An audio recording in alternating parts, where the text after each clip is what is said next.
Welcome, and thanks so much for joining us. We are thrilled to have a wonderful group of people gathered here. I should say, most important of whom is my mother, Andrea Graber, joining us from California, and everybody else is secondary, as it should be. Why do you want to stop me? Hit goddamn audio. I'm going to ask everybody to go on mute. Audio, it's your earphones. And somewhere to the top. Let's see if there we go. I'm going to ask everybody to be on mute. And Bob and Ray, I want you to know when I talked with my mother about this presentation, she asked me, she said, are they going to be funny? So I just want you to know the pressure is on a little bit, okay?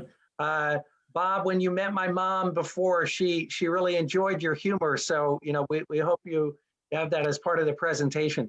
Okay, we'll see what we can do. I'm confident. So let me say a couple of things by way of introduction. First of all, introducing these two gentlemen is a very difficult task because their biographies extend pages and pages and pages in extraordinary ways, and I will do my best. And for the ways in which I fall short, Dr. Lefkowitz and Dr. Greenberg, I ask your forgiveness and in advance. I also would, so I'm going to read their some biographies in a moment. The other thing which I want to say at the outset, I got a note from a couple of people who sort of asked a question about the title that we gave. We called this the chosen people of the Nobel Prize. I want you to know that was our the Bethel title. Bob and Ray didn't pick that, but a couple of people sort of said, you know, is it you know, is there, you know, just be careful that we're not bragging, right? That we're not sort of saying that the Jewish people somehow are this or that. And I think it's a fair thing for us to think about. How do we think about this phenomenon of many, many Jewish Nobel Prize winners with a sense of pride, but also without a sense of triumphalism or being braggadocious. You know, I think it's something for all of us to think about, but I want to at least you know, put that out there that our presenters didn't come up with that title. That was ours. So first, we're going to hear from Dr. Ray Greenberg, and then we're going to hear from Dr. Bob Lefkowitz. I will say Dr. Ray Greenberg has written a book called Medal Winners: How the Vietnam War Launched Nobel Careers. It's a discussion of how newly minted physicians during the Vietnam War, one of their few alternatives to military service was the Clinical Associate Training Program at the National Institutes of Health. It was an elite program that launched an unprecedented number of remarkable scientific careers that would revolutionize medicine at the end of the 20th century. Dr. Greenberg is the special advisor to the Office of Health Affairs for the University of Texas System. He provides leadership and operational support to the Office of Health Affairs.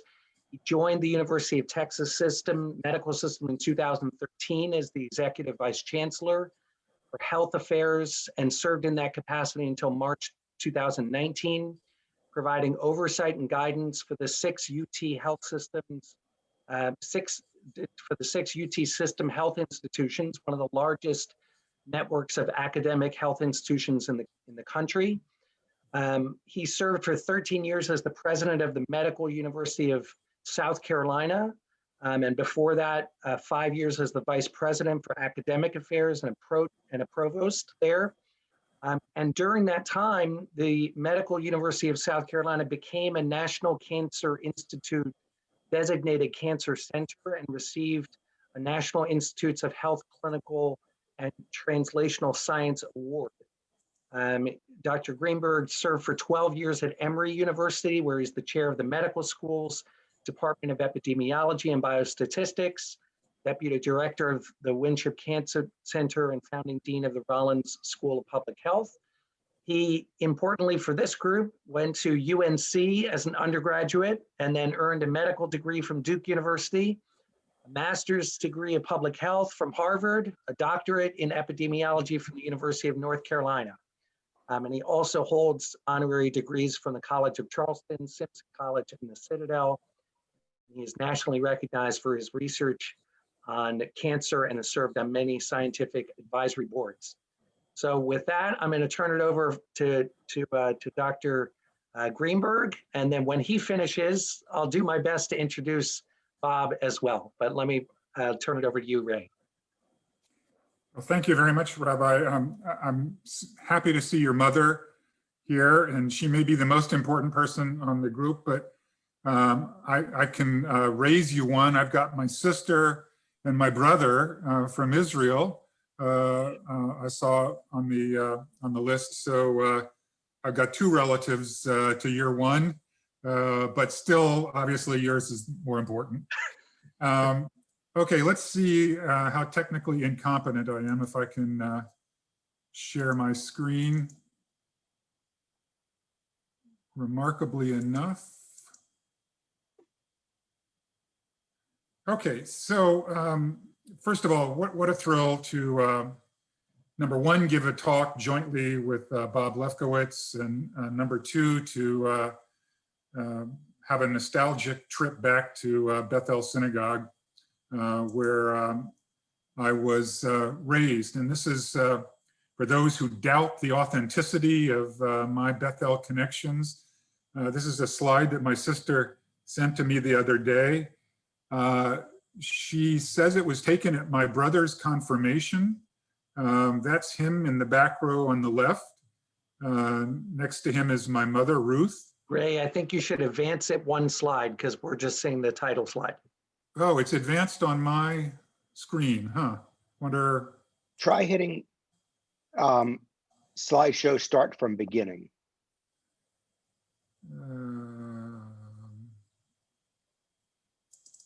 And if not, I can jump in and do mine. It may be going.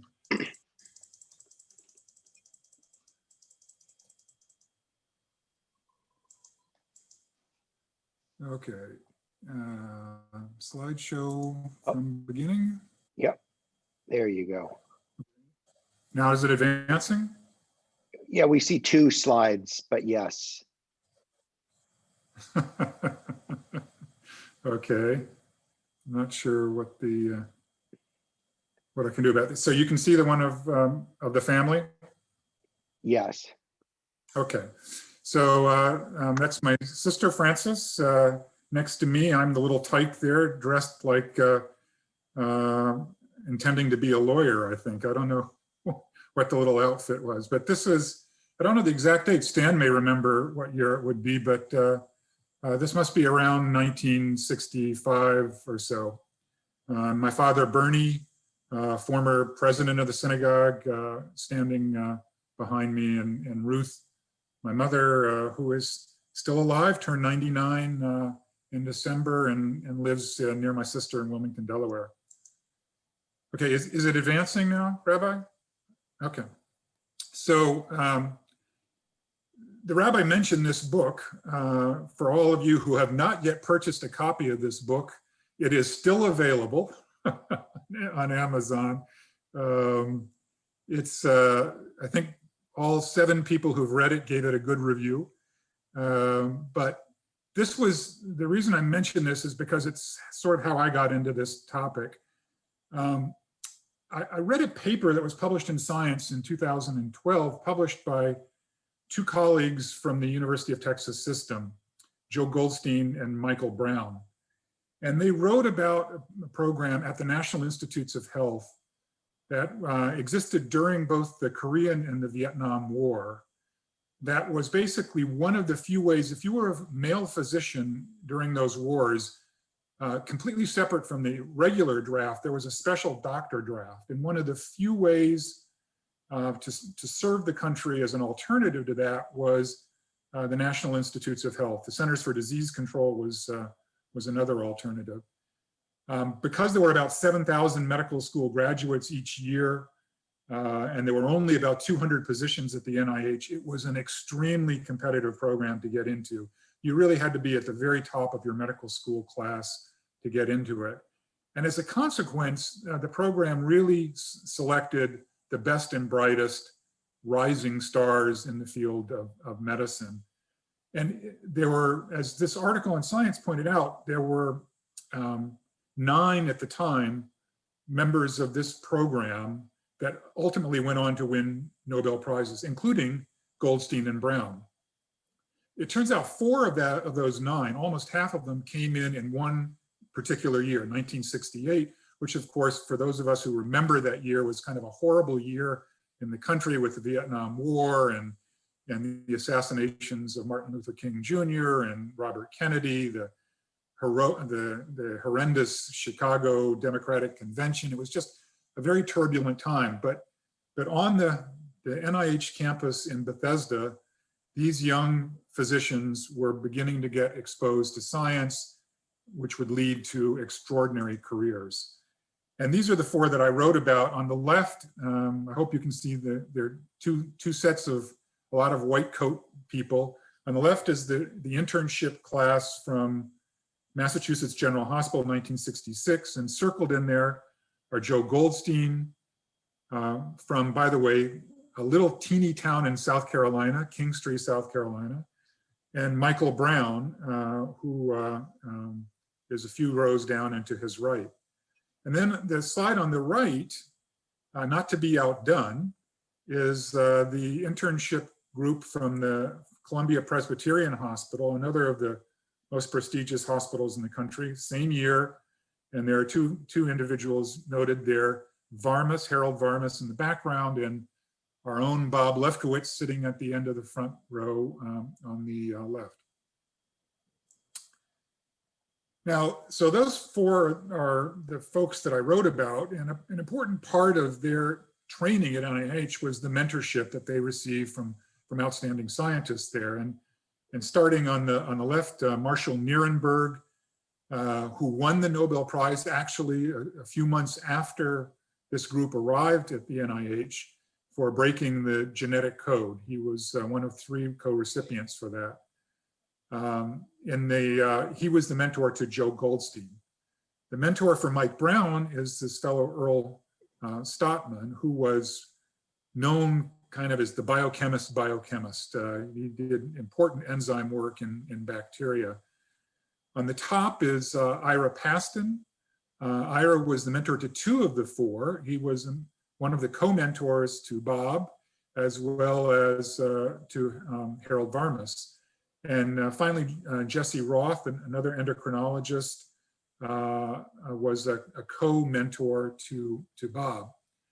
And when I started doing this, suddenly a light bulb went off for me that perhaps should have gone off long before that. But in this sample, which isn't a random sample, but in this small sample that I chose, all 4 of the future Nobel laureates were Jewish. And 3 of the 4 mentors for these Nobel laureates were Jewish.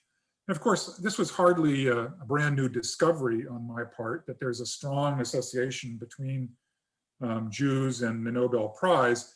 There are nearly 1,000 through last year, nearly 1,000 Nobel Prize winners since the award was created in 1901. And of those, 23% of the recipients have been Jewish. And of the 333 American winners since 1950, 36% of them were Jews. So, one kind of perspective on this is, what would we expect as kind of the background percentage? Well, I'm sorry. Let's just look at, these are the different categories of the Nobel Prize. And it's kind of interesting that there are large numbers in all the categories, but economics, nearly 40% of the recipients of economics Nobel Prizes have been Jewish. In physiology or medicine, over about 1/3 have been Jewish. In physics, over 1/4. In chemistry, almost 1/5. And then lower percentages in literature and peace. Apparently we aren't as good at making peace as we are doing science.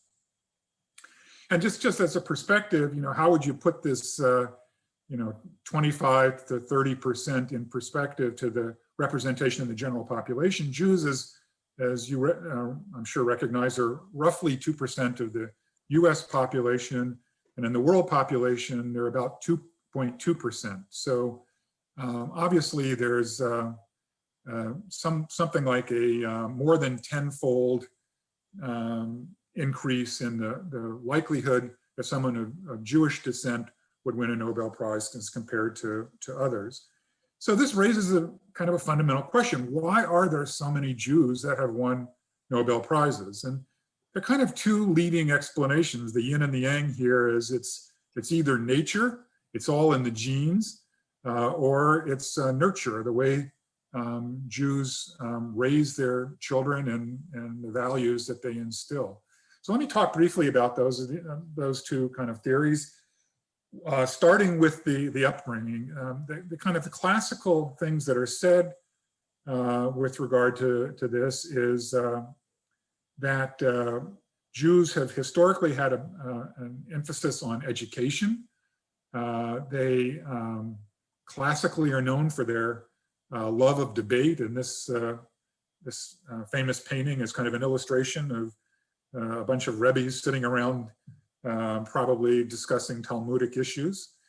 And importantly, Jews have, for most of the last millennium or more, have been kind of outside the mainstream. So they kind of think differently than the status quo, which is very important, as I'm sure Bob would attest, in thinking about and doing really innovative work in science. You have to look at things differently than the majority of folks. So quickly on the genetic hypothesis, the people that argue for this point out that Ashkenazi Jews on average score higher on intelligence tests than non-Jews. And this has been repeatedly seen in a number of settings where they score 1 to 1.5 standard deviations above the general population. So scores typically found in the 110 to 115 range. There's lots of work that's now been done with whole genome sequencing to suggest that genes are strongly related to intelligence. There are more than 1,000 genes that have been linked in some way to intelligence. And Ashkenazi Jews, it's not surprising to talk about Jews and genetic factors, because we know that Jews are distinguished in a number of ways genetically from other populations. And this is one thing that I didn't know until I started reading about this, that about 30 generations ago, Ashkenazi Jews, the total population in the world was reduced to around 350 people through pogroms and all sorts of other disasters that befell them. And I had no idea that it fell to such a small number. And when you get a population that arises from such a small number of people, that limits the genetic diversity. And then when you get a lot of intermarrying and breeding in between, that brings out recessive traits in that population. So I think probably everybody on this knows the famous genetic associations of Jews with Tay-Sachs disease and Gaucher's disease, the unfortunate parts of this small genetic diversity. There's some other things that have been thought to bring out these Jewish intellectual traits. Jews were limited in the kinds of occupations that they could have in Europe for many centuries, money lending and the mercantile trades, both of which required strong quantitative skills. It's also been pointed out that Jews in money lending and merchants probably had to have multilingual abilities, not only Hebrew and Yiddish, but also the native tongues of the people that they were having commerce with. Certainly, the Jewish tradition has venerated male scholars, and often the arranged marriages favored the scholars marrying with some of the most gifted young women in the community. And in times of persecution, those who survived probably did so on the basis of intelligence and resources, or a combination of both. But beyond those two, the genetics and the upbringing, I'd like to talk about what I think is probably as important, if not the most important explanation for what we've seen, which really has to do with immigrants. And it's not an exclusively Jewish phenomenon. We see it in a lot of immigrant communities that the first and second generation children, when they suddenly have new opportunities, flourish in a way that their parents and grandparents never had an opportunity to. And this can really be seen. There are some studies that have looked at intelligence testing results between World War I, when the first kind of wave of Jewish immigrants and Jewish children, to the next generation, World War II, dramatic increase in performance on intelligence tests. And in fact, during World War I, the early testing showed that Jews had relatively low intelligence, and they were sort of called out as being sort of from a lower breed, if you will. There's no way that genetics can change that kind of performance in one generation. That really is got to be related to social and environmental changes. And what I think really drove this is that this was the way to make it in society, in the new culture in America, was through education. And that's what drove this first and second generation to be so successful. And you can see this if you look at the Jewish Nobel, the percentage of American Nobel laureates who were Jewish in these categories, is as much as almost 90% of those in economics, slightly lower percentages, but still dramatic in physics and chemistry and physiology or medicine. Now, what is not recognized nearly as much, has not been written about, is the fact that this phenomenon is trailing off. It kind of peaked, if you will, if you look at 30-year segments of the Nobel Prizes, it peaked in the late 20th century, where about a third of the recipients in science were Jewish. And then it started to decline as we move past the first and second generations. And this is true pretty much across the board. If you look at physiology and medicine, it's been about a 40% decline since the peak in the 1980s. Similarly, about a 40% decline in chemistry since the 1980s, and even larger decline in economics, where the peak was a little bit later in the 1990s. Now, you have to remember that there's a bit of a lag between the time of the key work that someone did that is recognized in the Nobel and when the award is actually made. And just to pick some examples here, I looked at those who won the award in the 1970s and then went back to their kind of the body of the key work that led to the prize. And you can see it was a little bit shorter in physiology or medicine, was about a dozen years. But in physics, chemistry, and economics, you're talking about work that generally was started a quarter century or so earlier. This is an example of relatively fast recognition. Joe Goldstein and Mike Brown, who I talked about in Medal Winners, colleagues of Bob Lefkowitz, they started their work together in 1972. By the way, they're still working together. It's the longest sustained working relationship. There aren't many marriages that have lasted more than 50 years. These guys are still working together, still doing lab work, just like Bob and Harold are. And they were the fastest of this quartet to their Nobel Prize, which was awarded in 1985. So the phenomenon, the kind of peak of education leading to the late 20th century Nobel Prize excess we're now past that peak. And today, Jewish young people have many more career options than going into science or medicine. So if you were going into those fields, and a little, perhaps biased survey of the 9 children of the 4 Nobel laureates that I wrote about, only one of them, one of Mike Brown's daughters, has gone into medicine. Bob and Arna produced 5 of the 9, and they've all gone into interesting careers, but none of them in physiology, medicine, or science. And so the question is, have we come to the end, or are we approaching the end of the Jewish Nobel Association? And with that, I will turn it over to Robert. Thank you Thank you, Ray, for a fascinating presentation. And we put a link in the chat where you can purchase the book on Amazon. And I encourage everyone to do so. And it is now going to be a pleasure for me to introduce Dr. and Professor Bob Lefkowitz.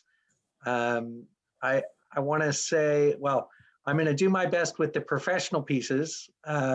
So he, for our purposes today, most importantly, is the author of a new book, and we will put the information about that into the chat. It's called A Funny Thing Happened on the Way to Stockholm, recounting his early career as a cardiologist and transition to biochemistry, which led to his Nobel Prize win. He is the James B. Duke Professor of Medicine and Professor of Biochemistry and Chemistry at the Duke University Medical Center, and has been an investigator of the Howard Hughes Medical Institute since 1976. And I am going to let go of trying to describe in too much detail that for which he achieved the Nobel Prize, because there are many people on this call who can do it better than I. I will only read a little portion of what's on the Nobel site, which is that he discovered an entire family of receptors that look and act in similar ways. G protein coupled receptors. Approximately half of all medications used today make use of this receptor. He's won pretty much every award, the National Medal of Science, the Shaw Prize, the Albany Prize, and of course the 2012 Nobel Prize in Chemistry. And he was elected to the USA National Academy of Sciences in 1988 and the Institute of Medicine in 1994 and the American Academy of Arts and Sciences in 1988. Related to Ray's presentation, if you go to the Nobel site, when Bob describes his origins, I'm going to read to you just a little, a little bit of what he says. He says, I share two attributes with 33 other Nobel laureates. We are Jewish and we were educated in New York City public high schools. And I will say, Bob, you've got many people giving you a shout out for the Bronx High School of Science. Some very proud people on this call. And you wrote, the overwhelming majority of this group descended from Eastern European Jews who came to America between 1881 and 1924 during the Great Migration. And Bob writes, in my case, this was true of all four of my grandparents. My paternal grandparents, Mary Kremsdorf, Louis Lefkowitz, were from two nearby towns in southeast Poland, Czechoslovakia and Zoloshin, forgive me. They were already married with one child when they emigrated to the United States in 1903, initially settling on the Lower East Side of Manhattan, and they would live their entire lives in New York City, primarily in the Bronx, and raised 7 children, the second oldest of whom was my father, Max, of blessed memory. And my grandfather was a cap maker and grandmother a homemaker. That biography, so common as was said. I just want to say that Bob is a treasured friend, a treasured student, a treasured member of Bethel. And I had so much fun and was so honored when he won the Nobel Prize. I called him and I said, we'd like to give you a Misha Berach. And then I reached out to my colleagues and I said, does anybody have a Misha Berach that they gave to a Nobel Prize winner? Because there aren't that many of them.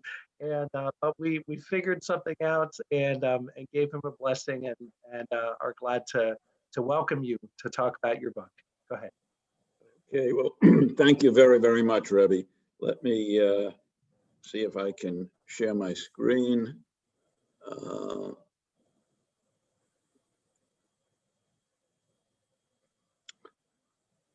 Can you see my slides up here? We can. Okay, I'm it going to doesn't go. look like the slideshow is on, so you may need to. I'm going to do that. Okay. How's that? Perfect. Okay, great. Well, delighted to be here, everyone, to share a few of my stories. So when I talk about my career, most often to young students, I often call it a tale of two callings. I guess we all have an intuitive sense of what we mean by a calling, sort of a sense of destiny that you were called to do a specific thing. We generally associate that, I think, primarily with clergy, like the Rebbe. But you can feel a calling to all manner of activities. And in my case, although I didn't appreciate it because I was too young at the time, there is no doubt that I, early in my life, felt a calling to the practice of medicine, which was very clarifying for me as I was growing up. And subsequently would feel a calling to become a scientist. As the Rebbe mentioned, I have a book which coincidentally is going to be published on Tuesday. And I'm hoping that it might be of interest to many in the group today. I show this picture of me as a, I don't know, 7-year-old, 6-year-old, something like that. Not just because I was an ardent Yankee fan at this point in my life growing up in the Bronx, but to remind me that it was at about this age, probably about 7 years of age, that I first conceived the notion that I would become a physician. And I never wavered from that. The impetus to this was very clear in my mind, was my family physician, a Jewish physician, Dr. Joseph Feibush, who was engaged in the general practice of medicine and internal medicine in the Bronx, where I grew up, and who made house calls.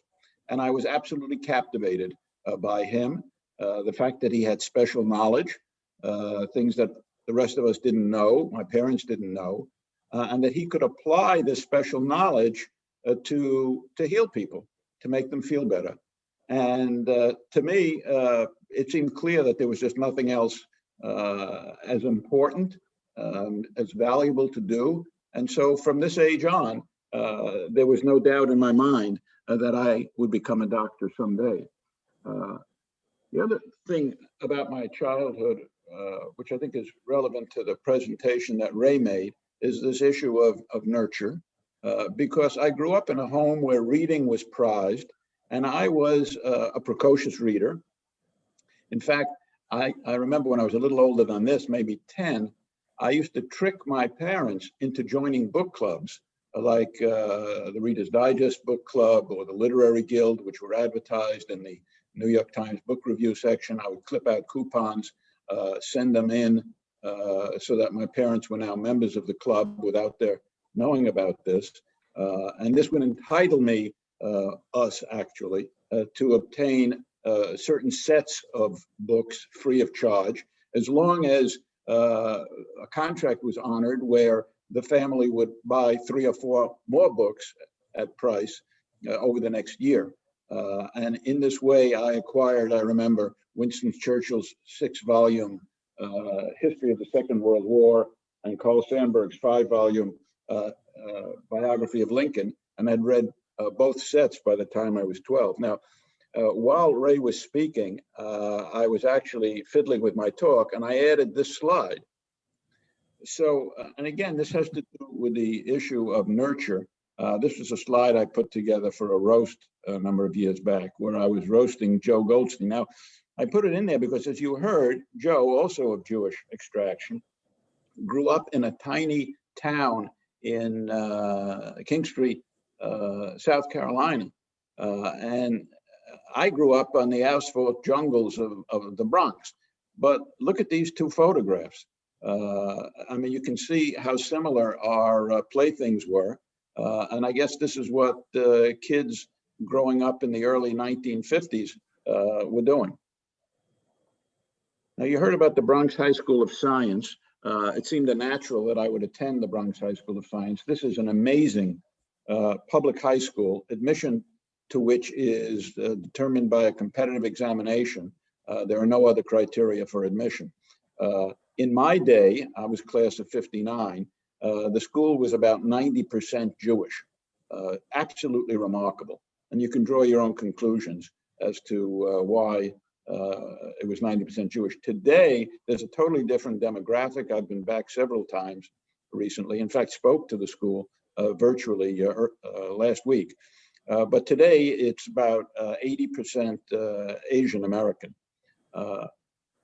This remarkable high school has graduated 8 future Nobel laureates, of which I am the most recent. I am the 8th. Not surprisingly, given what I just told you, all 8 are Jewish. So that's a remarkable statistic. To put it in some context, consider this.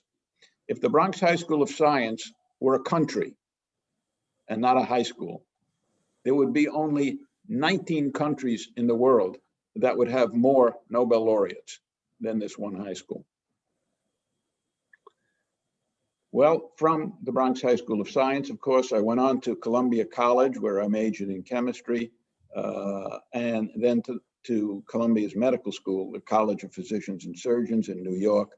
This is a picture of me at my graduation from medical school. And one of the things that often brings a tear to my eye when I look at this photograph shows my mom and dad. My dad died young. He was only 63, died of his 4th heart attack only 2 years after I graduated medical school. But he told me, as well as several other relatives at this time, that my graduation from medical school was the proudest day of his life. And I can't tell you how many times I've looked back on this and said to myself, if this was the proudest day of his life, what might he have thought about some of the things that happened to me subsequently? In any case, maybe at some level, he knows. I became a house officer, an intern and a resident at Columbia Presbyterian Medical School. As you heard, that cursor is on me. And would have gone on happily to a career as a practicing internist and cardiologist, which was really all that I was dreaming of up to this point, except, as Ray pointed out, for a generationally defining event, the Vietnam War. And Ray has told you a little bit about this. It was, of course, for those of you who are old enough to remember, an extraordinarily unhappy time. It was an unpopular war. Many of us felt it was an illegal war. There were demonstrations, there were even riots, and there was a draft. For all men over 18, there was a lottery draft. That meant you either, whether you went in or you didn't go in, depended on the number that you got. But for physicians, there was no lottery.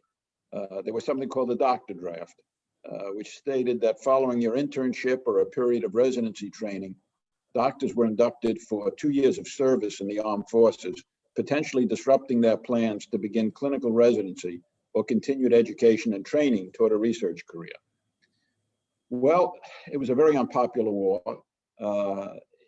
Once you were drafted, which meant everybody, you spent 2 years in the service and one of those in Vietnam. There were very, very few ways around that. One way around that fate was to be drafted into the United States Public Health Service, which was considered one of the military branches. If you were drafted into the USPHS, then you had a chance of spending your 2 years stateside in one of their research establishments, such as the National Institutes of Health and the CDC, the Communicable Disease Center. Well, you can imagine how competitive it was to get into that program. Only the best and the brightest could make it in. And of course, because everybody wanted it. And so they really did get an amazing cadre of individuals. I was fortunate enough, because of my high academic standing and good recommendations, to gain such a commission. And so in 1968, right out of my residency, I was ordered to the NIH as a lieutenant commander in the United States Public Health Service. This slide shows some of my group. Typically each year, about 50 to 75%, 50 to 75 young men, and we of course were all men because this was a military draft, went to the NIH. And this shows some of us in our photograph that year. And interestingly, in this photograph are 3 of the 4 Nobelists that Ray devotes his wonderful book, Medal Winners, to. Here's Harold Varmus, who was a medical school classmate of mine, myself, and Michael Brown. The only one we're missing is Joe Goldstein. This was a picture of the National Institutes of Arthritis and Metabolic Diseases staff. Joe is in the Heart Institute, and so he doesn't show up in this picture. Oh, and by the way, one other member of this class of 1968 at the NIH, who you may have heard of, Tony Fauci. So it was a pretty good group. Let me say that my time at the NIH was largely miserable. I had never tried to do research before. I never had particularly wanted to do research before. My interests were only clinical. In fact, I had avoided all opportunities up to this point in medical school and college to do research. And it showed because I failed miserably for the first 18 of the 24 months that I was there. And I hated it because I had never failed at anything in a sustained way before in my life. And so this was very tough to take. But fortunately, thanks be God, in my final 6 months at the NIH, I met with some success. I published my first 3 scientific papers and began to get a taste of just how exciting it could be to begin to make little discoveries. My mentors, as you heard, both of whom were Jewish, basically implored me to stay on for additional time at the NIH. But although I was beginning to enjoy the research, I was far from convinced.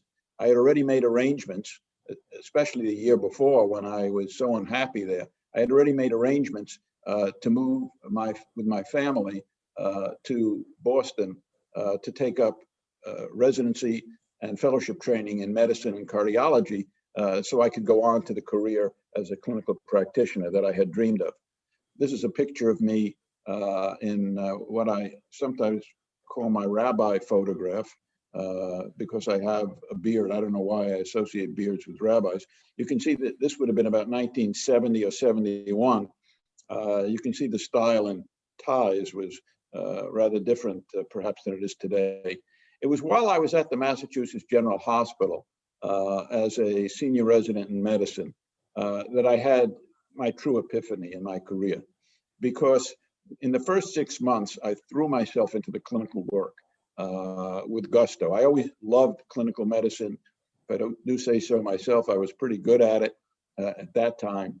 And I was really enjoying the intense clinical work that I was doing.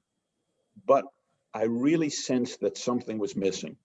And by the time those first 6 months ended, it had become clear to me through the absence of being in the laboratory that I needed to include some form of research in my future career. I was hardly experiencing it yet as a calling, but it was clearly something that I felt needed to be part of my career.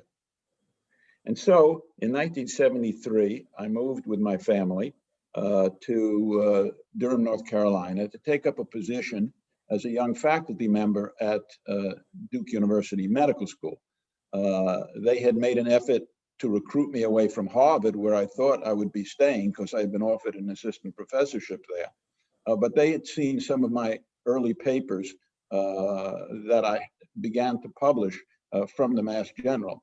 What had happened was that after those first 6 months, when I realized that I needed to start doing research again, I sought out another mentor, a man named Edgar Haber, who was chief of the cardiology division and a very well-known immunochemist. And I asked if I could begin working part-time in his laboratory.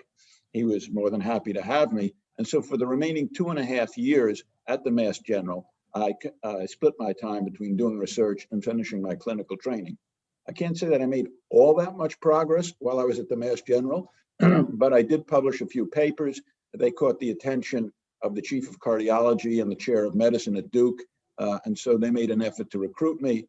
They were very anxious to recruit me to start a program in so-called molecular cardiology, a field that didn't really exist at that time. And so they were successful in recruiting me to Duke in 1973, where I split my time between being a physician, making rounds in both cardiology and internal medicine and doing consultations, and starting my laboratory, here shown with some of my earliest trainees. I would point out that the percentage of time that I spent in these two different activities would evolve dramatically over my first few years. I would say during 1973 and 1974, I probably spent as much as 40% of my time doing clinical work, maybe 60% in the lab. But over the next few years, as the research program ramped up and we began making a series of what would turn out to be important discoveries, I spent more and more time in the laboratory. Eventually, I would say fairly quickly, within about 5 years, I was spending about 80% of my time in the lab.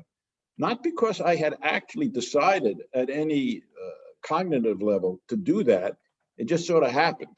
I found myself in spare moments, whether on the way home from work or in the shower, dreaming about my experiments more than I was about the interesting patient I might have seen in clinic.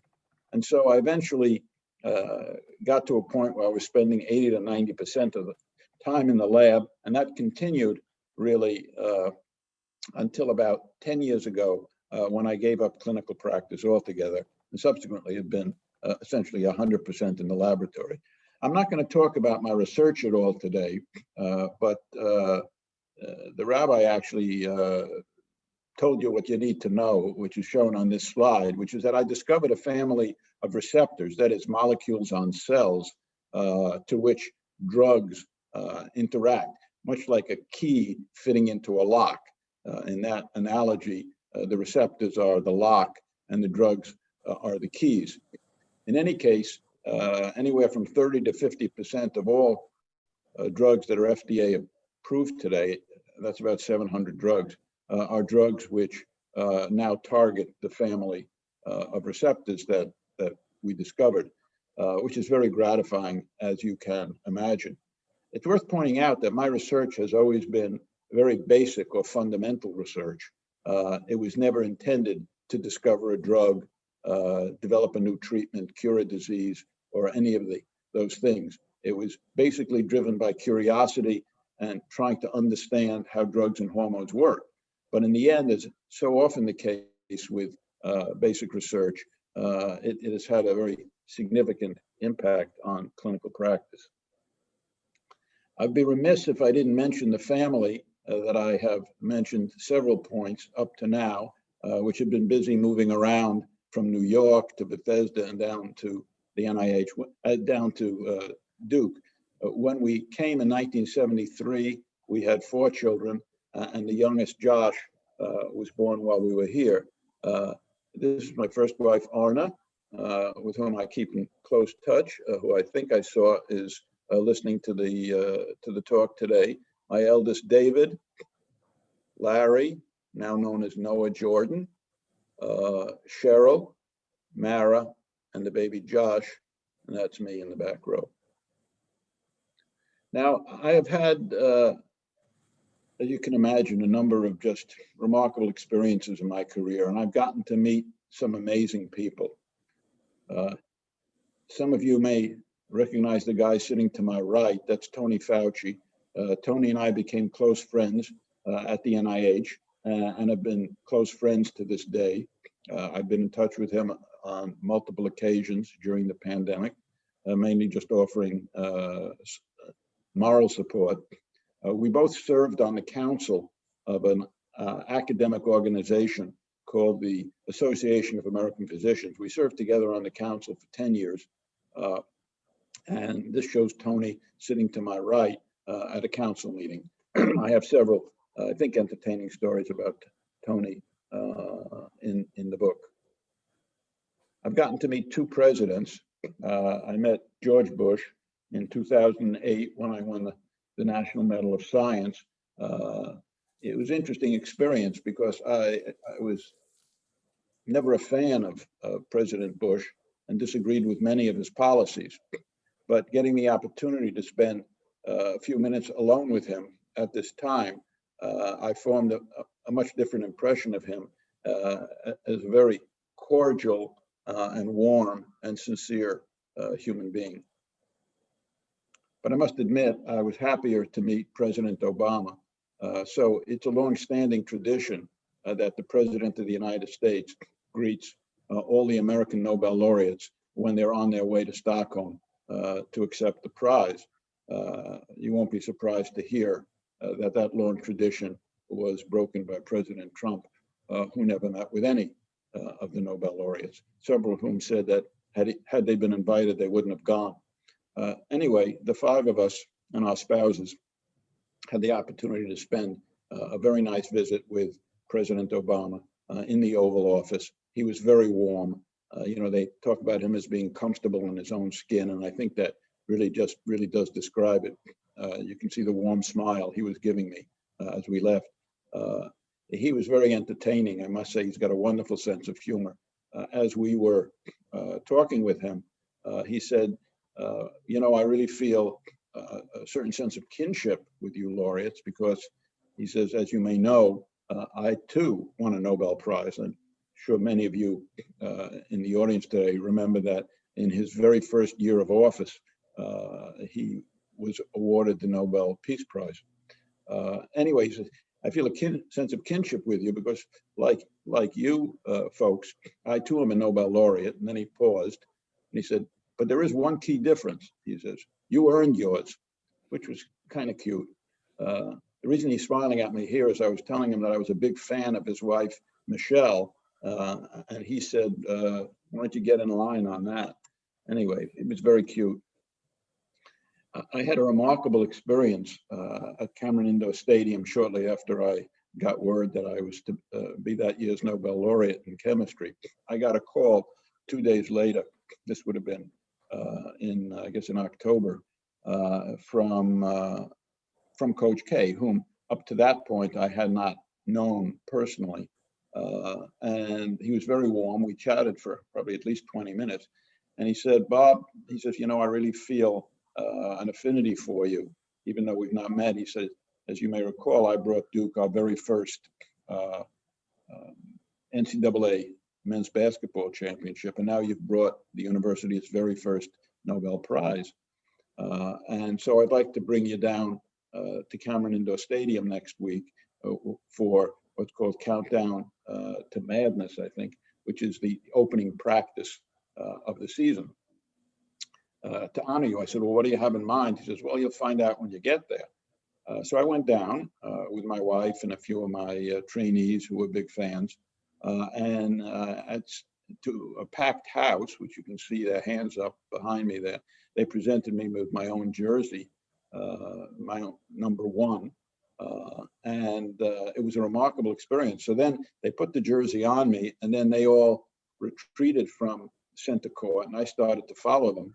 I've never felt so short in my life, and I'm 6 feet tall. And Coach K waved me back. He said, no, I want you to stand here and just soak it up.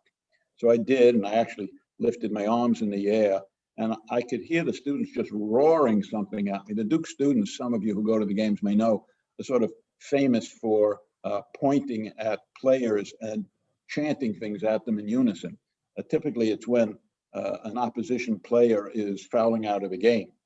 In this case, though, I could see them pointing at me in unison and chanting something which I could not quite make out. And then finally, it came into focus. They were chanting in unison, "He's so smart. He's so smart." Well, as you can imagine, that was pretty much of a buzz, and I got a real kick out of it. There is a follow-up to this story. This was in 2012. In 2015, 3 years later, Coach and his team win their 5th NCAA championship.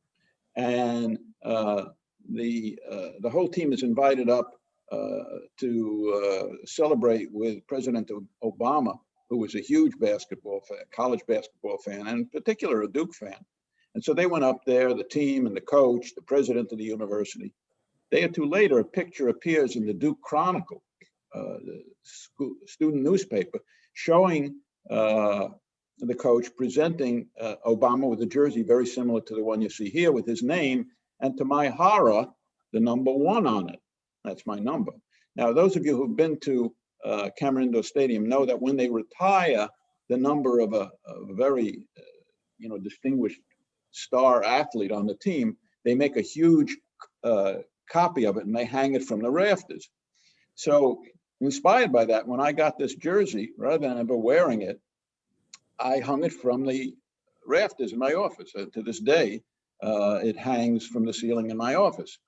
So I took a picture of this, of the jersey hanging in my office, and I immediately, because by that point, I had become quite good friends with the coach, and I immediately texted it to him. And I said, "Coach, what are you doing?" I said, "That's my number. It's number 1. It's retired. As you can see from this photo, it's hanging from the rafters in my office." Within an hour, he writes me back. He says, "Bob, I'm so apologetic." He says, "I really didn't want to do it. But what are we going to do? It's the president of the United States. I had to do it." He says, "But look," he says, "you know, and I know, you're the real number 1." So once he said that, what could I say? I wrote back, I said, "Coach, all is forgiven." Of course, I got to meet the coach. I'm sorry, the coach. I got to meet the King of Sweden.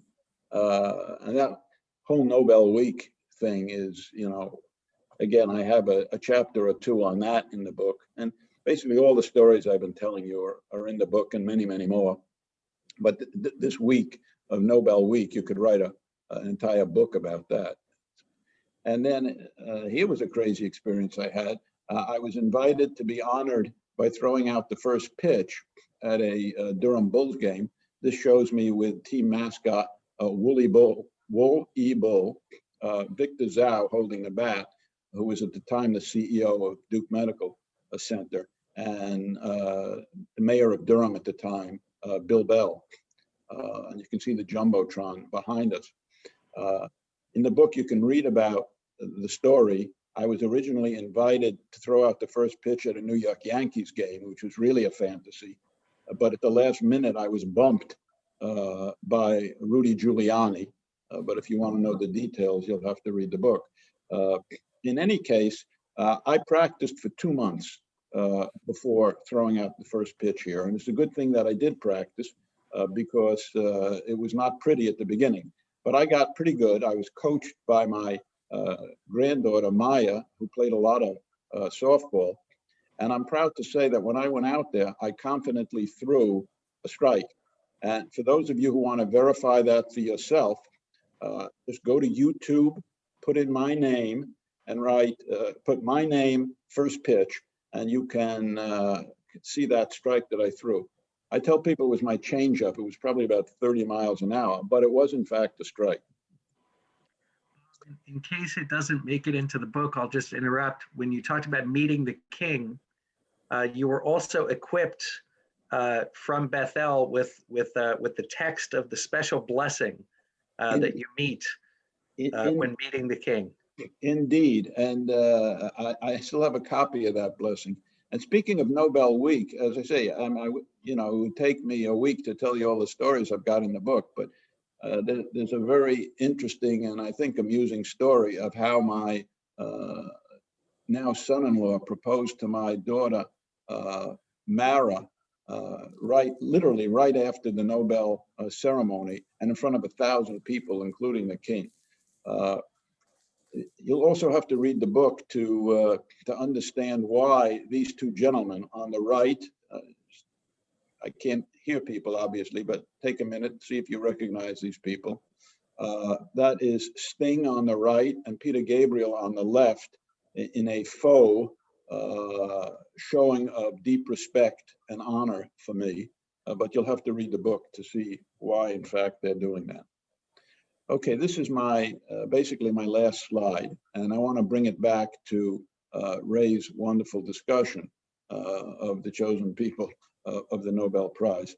So I mentioned the amazing outpouring of Nobel laureates from this group of public health service officers who went to the NIH during the Vietnam War. We were called initially derisively, but then as a mark of respect, we would often refer to as the Yellow Berets. Obviously a takeoff on the Green Berets, our elite commando forces, and yellow for cowardice. But for most of us, not serving in Vietnam had nothing to do with our bravery or lack thereof or its presence. Rather, it had to do with our moral objection to a war that we felt was immoral and illegal. In any case, the Yellow Berets put forth a remarkable outpouring of scientists, and I am far from the only Yellow Beret in the congregation. I'm sure there are a good number, given the number of people from the medical centers in the congregation, but just to mention two others, my buddies Ralph Snyderman and Harvey Cohn were both Yellow Berets. In any case, this slide shows the following. In this yellow banner here are the names of 9 individuals, including myself, who served in the Yellow Berets during the peak years of the Vietnam War, in this case between 64 and 72, and who went on to win the Nobel Prize. So there are 9 of us there. There are now actually 10, because Harvey Alter won last year for the discovery of hepatitis C. So there are actually 10 of us from that period who won the Nobel Prize, and we're all colored in blue. Of those 10, 8 of us are Jewish. Now, this is a scientific family tree which shows our various mentors and their mentors going back for generations and generations. Notice immediately that about half of these folks actually have as one of their mentors a Nobel laureate. So about half of these people trained with a Nobel laureate. For the rest of us, you don't have to go, take me for example, you don't have to go any further back than a scientific grandparent. In my case, I have 2 scientific grandparents who were Nobel laureates. And that's true for all the others as well. Now, everybody colored blue here is a Nobel laureate. And if you go back, you can see that a remarkable number of Nobel laureates are in the lineages of these Nobel laureates. This simply confirms what all scientists know, and I'm sure it's not unique to science, which is that there are remarkable lineages in science. If you look at the careers of scientists who have distinguished themselves or made important discoveries, almost invariably they have trained with scientists who have made important discoveries, and back and back and back. And there's tremendous cross-fertilization here. Notice that, for example, in my lineage, you eventually get back to 2 Nobel Prize-winning physicists, Erwin Schrödinger, James Chadwick, also Lisa Meitner, who should have shared the prize but didn't, etc. So I think what this confirms is something which I'm sure is true in many occupations and professions, which is the importance of mentoring, but that's a whole separate subject. I want to point out, coming back to Ray's point, that of our group here, 8 out of 10, 80% were Jewish. In these lineages here, about 55% of these Nobel laureates are Jewish. But so far, and this is a very small sample, only 3 Nobel laureates have come from these 9 or 10 Yellow Beret laureates. And they're shown here. One of them is from me, Brian Kobilka, with whom I shared the prize. None of these are Jewish. Now, whether that speaks to what Ray was saying, that perhaps this Jewish dominance of the Nobel Prize may be fading or not, I don't know. So I'll stop there. Just to plug the book one more time. This is coming out Tuesday, but it's been available for pre-order on Amazon for a while now. And my publisher is actually running I don't know what you call it, a promotion. Normally, I would be doing book signings over the next several weeks. In fact, I'm doing a number of virtual book signings over the next couple of weeks, one at the Harvard bookstore and one at the Quail Ridge in Raleigh. But they have a promotion where if you send a proof of purchase, like from Amazon, to my assistant, who's Icy, whose email is shown here, yl703@duke.edu, or to me, We can then send that to the publisher, and you will get a book plate signed by me to paste in the book in lieu of my signing it. So that's something maybe of interest. I also highly recommend Ray's book on medal winners. I loved participating in that, in those interviews, and have read the book and recommend it very highly. And the last thing is, if you're interested in the Yellow Berets, there's a wonderful podcast, series of 4 podcasts that came out on Audible just a month or 2 ago. It totals about 2 hours spread over 4 podcasts. It's moderated by Alan Alda, and it includes interviews with 4 or 5 Yellow Berets telling their stories, etc. And that includes, once again, Tony Fauci, Joe Goldstein behind the yellow ribbon, myself, Harold Varmus, you've heard about all of us before, and this is Stanley Prusner, who won the Nobel Prize for his work in the discovery of prions. So I'll stop that. I'll stop at this point, and I guess we can have some discussion. We'll say thank you very, very much. And Yasher Koach, it was wonderful hearing from both of you. We'll take about 10 minutes or so just for any questions. I'd like to encourage people to put them in the chat or to use the raise hand function. And if you do come off of mute, just to remember to ask a question and to limit your time so we can hear from both Bob and Ray. And the other thing I just want to offer the two of you is if there are any questions you want to ask each other, as well. We'll just take, again, you can put a note in the chat if you have a question. I can't see everybody's screen, so you may have to use that raise hand function. Really a fascinating morning or a fascinating afternoon hearing from both of you, and a pleasure and honor to also claim part of that Bethel lineage in both of your families. So any I don't see anything from the chat yet. Any questions from people who are watching?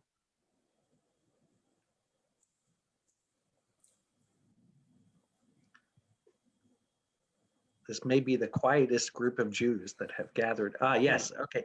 So Kyra and Hal Hubis, go ahead and remove yourselves from mute and go ahead and start us off. I have a question for Bob. Thank you very much for the discussion. I do have one question, which is somewhat of an important one as we turn up the phone.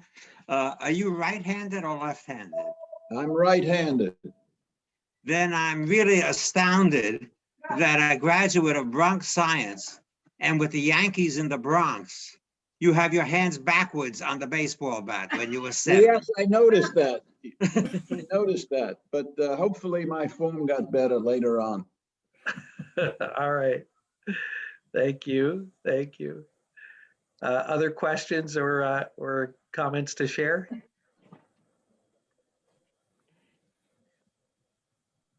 Well, I have one for Rabbi. Ray. Oh, go ahead. Go ahead. Judy, go ahead. Ray, I just wanted to say how important Ray was as a teenager in the synagogue and how much wonderful work he did. A chip off the old block, perhaps. But I was the religious school principal at the time. He was a teacher. He worked in the library, and he did the most vigorous Haftorah I think I've ever heard in the synagogue, Ray. It's so nice to see you again. Thank you. Thank you. Yeah, I was, my father took a sabbatical in London when I was 12.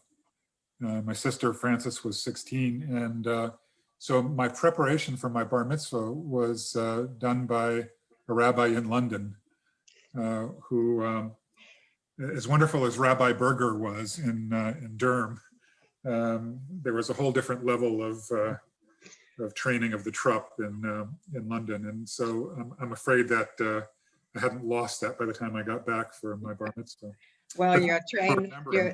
Your teacher must have had a stentorian voice. Ray, I would like to say that I am very grateful that that my religious school principal is not on this call reporting about my own behavior in religious school, which we'll leave for another time.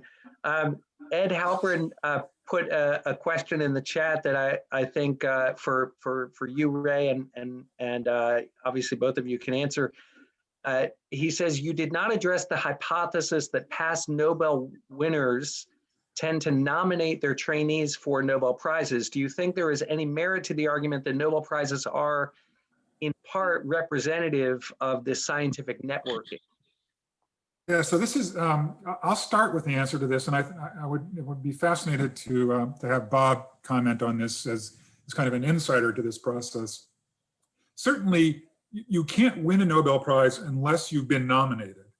And so the nomination process and letters of support are absolutely critical to the success. But of course, the selection is done for the physiology of medicine. It's done by the Karolinska Institute. So there's kind of an independent scientific body that reviews all the nominations that come in. It's kind of interesting. I mean, this question and the underside of this question, I discovered when I started looking at Jews and Nobel Prizes, it wouldn't surprise you in this audience that there are some anti-Semitic tropes that are found in on the internet around, the Jews. They've got this network, and it's all about how their success is part of being the inner circle. Of course, the Jews, at least early on, were never in the inner circle, but now enough have gone on to successful careers that has led to this kind of anti-Semitic thing that Jews have an unfair advantage, if you will, because of networking. I do think, Bob pointed out the fact that the lineages of a former training under a former Nobel Prize winner does increase your chances. I think that the generally accepted notion is not so much that introduces you into a network as you really learn how to do the top science from people who themselves have been top scientists. You're looking at really challenging questions. It takes a lot of bravery and courage to do that. And so training with someone who has that, I think is sort of an inspiration in that regard. But Bob, I'd be interested in your response to that, to the extent that how important networking is in both the Nobel Prize as well as other recognitions in science. I think as in all matters of this nature, it's complex. I think that the networking thing, or let's call it, I've known of some laureates who've actually campaigned for the award. I think in general, that is not something that is successful.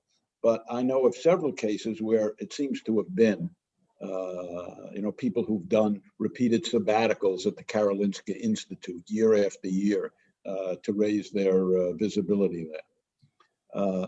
But I think, frankly, those things are a real exception and a minor issue. An interesting thing is, and I did this at some point after I won the prize, they opened their archives 50 years hence. So you can look back and look at all the nominations that occurred in any given year up to 50 years ago. And so I did that in several fields. And it was really interesting. What you learn is that when you win the Nobel Prize, you weren't just nominated one time. You were repeatedly nominated. In fact, a typical thing would be somebody comes, here would be a typical scenario. Somebody is nominated for the Nobel Prize in a given year. They don't get it, I assure you. But the next year, or maybe a couple of years later, they're nominated again, but now they have 2 or 3 completely independent nominations. And then by the time 5 years has gone by, they might have 7 nominations.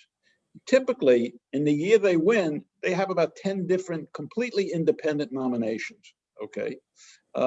So whether or not one of those might have been a Nobel laureate or even their mentor, who knows? But typically in giving gaining a Nobel Prize, especially as you know, your data are certainly accurate, and in my case, they're right on the money. It was about 25 years after I made my key discoveries that I won the prize.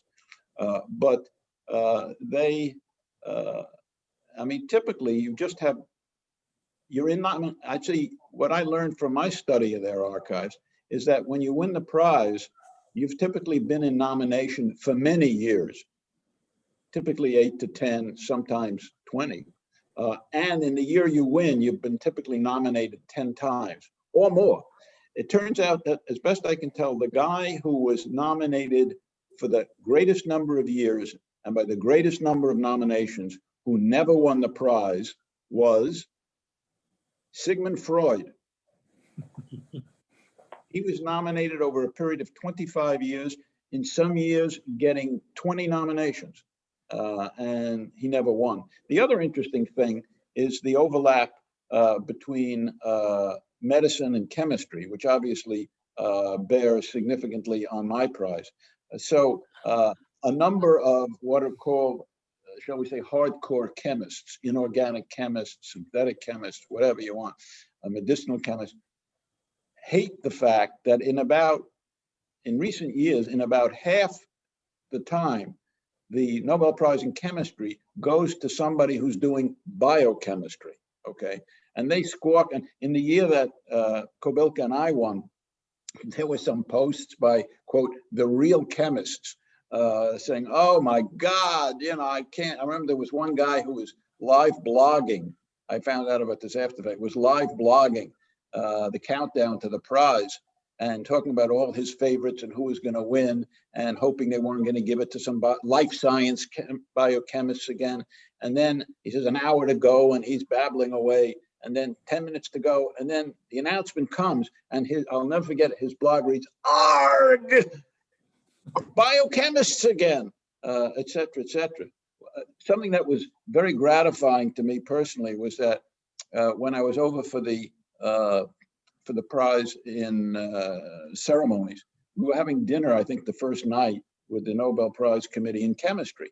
And he was telling us that there's a lot of interchange between the medicine and the chemistry committees. They talk to each other. They know who they're considering, et cetera. And he said to Brian and myself, with a big smile on his face, he says, you know, there was a real tug of war between medicine and us in chemistry as to who was going to give you the prize this year, and we won. So I thought, I don't know, maybe it was apocryphal, but needless to say, that was kind of thrilling to hear that. Thank you both. I'll throw one other comment that was put into the chat that maybe you can address.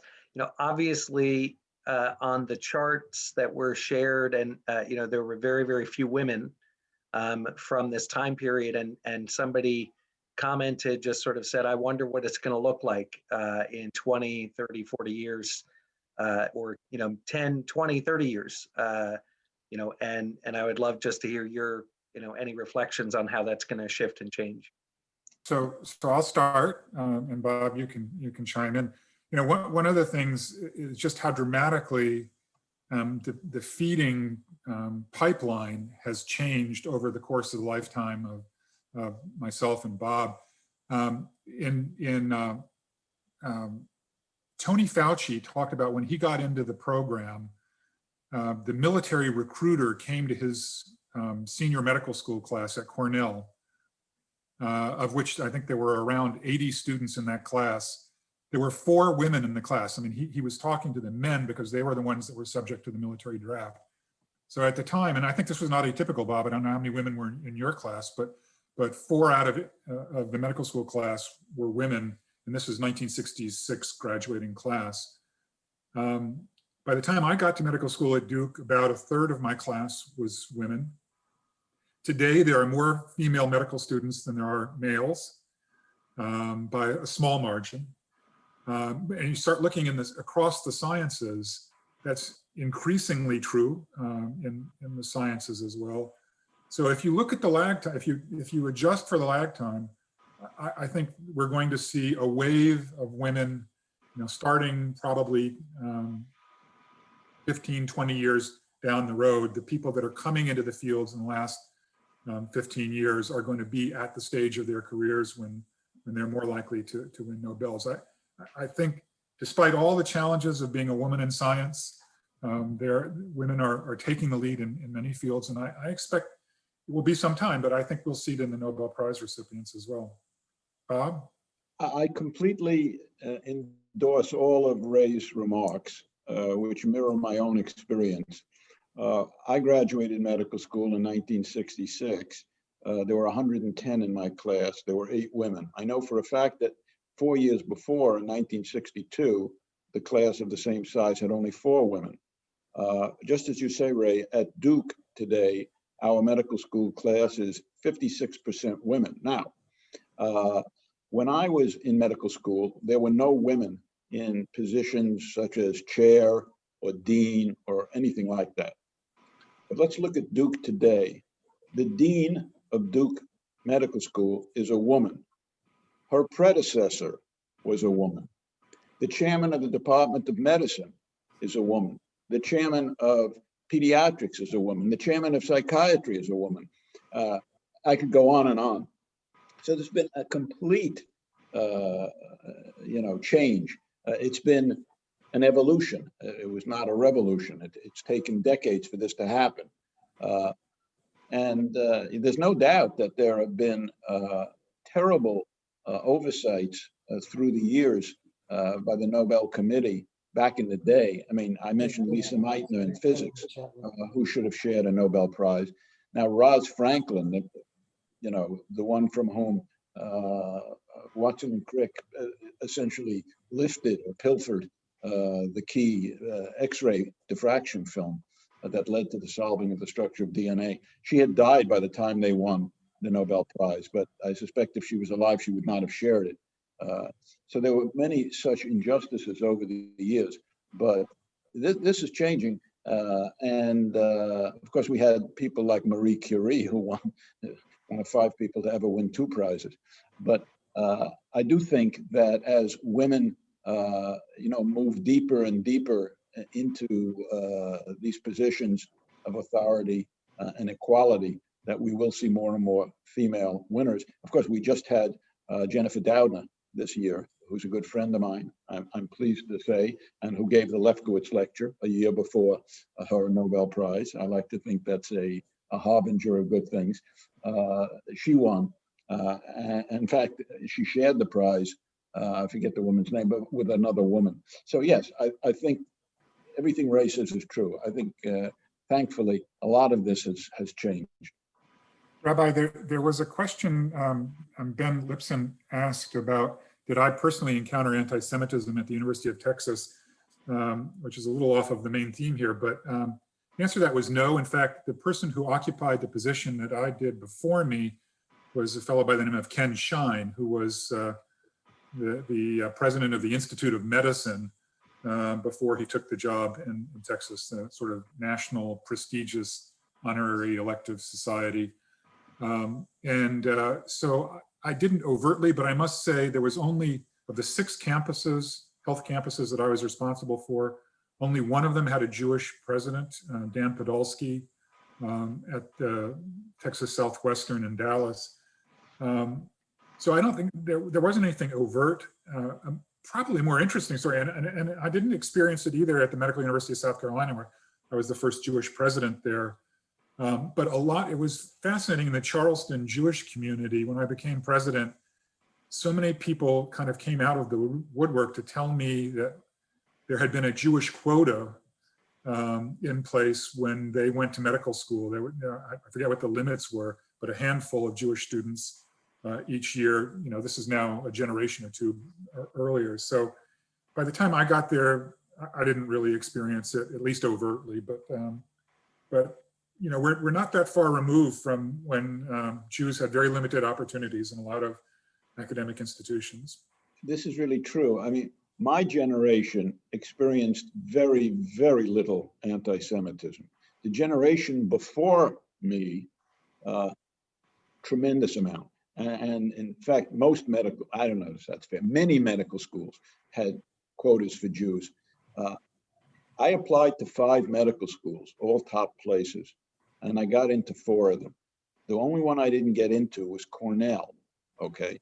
Subsequently, about 20 years later, I read an article in the New York Times. Somebody was doing a study, and they said that Cornell Medical School had a quota for Jews up until whenever, long past when I had applied. That was kind of interesting to me. But yeah, I encountered, other than that, I was never aware of any overt anti-Semitism that I experienced. And of course, our very own Ralph Snyderman was the CEO of Duke for 15 years. And his second in command at one point, Mark Rogers, was another Jew and a Bronx High School of Science alum. So, yeah. And I will just note, in addition, also Ed Halpern is on this call, and wonderful medical historian who's done a lot of research and writing regarding this topic. I don't know if he wants to add anything to what's just been shared, and I certainly don't want to put him on the spot. Dr. Please. Well, Dr. Lefkowitz is quite right. The New York City Council conducted public hearings on the quota system of the New York medical schools, and Cornell's director of admissions admitted under oath that all Jewish applicants were segregated from non-Jewish applicants, were considered differently, and that Cornell attempted to only admit Jews, in their view, in proportion to the national population. And he seemed to be, this was quite appropriate. It never seemed to have occurred to him that this national population never applied to women or Blacks, for example, but was only used as a means to deny Jews admission to Cornell. The standard joke for what Dr. Lefkowitz said is the generation of Jewish physicians who believe the correct way to pronounce the name of that medical school on the Upper East Side of Manhattan is Cornell.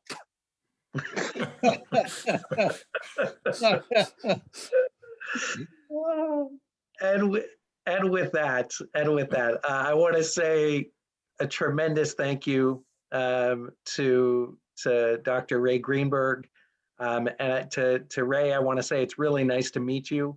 I really feel honored, and while your mom, may she live to 120, and while she's not living in this area anymore, we once the coronavirus, God willing, very soon calms down and we're able to be in person. The door is always open. We'd love to show you the new building. We'd love to welcome you with challah and kiddush and aliyah, and just welcome you back to Bethel. But we are so grateful that you shared what you did today, and congratulations on the wonderful book. And we put into the chat many opportunities for people to purchase a copy. And Bob, we want to welcome you back to the building too. we're all waiting to get back there. But Bob, we love you. We're grateful to call you one of our own. What can we say? I'm grateful for your friendship and for everything that you do. And Mazel Tov. I said to Bob, there we go. Claire and Howard already have their copy. They're showing it in the screen there. And he's written everything else. He's written more articles than I'll ever read, but now he's in the book writing business. So we say Mazel Tov, and thanks so much to everybody for coming. Thank you. Thank you very much, Rabbi. All right. Take care. Bye-bye.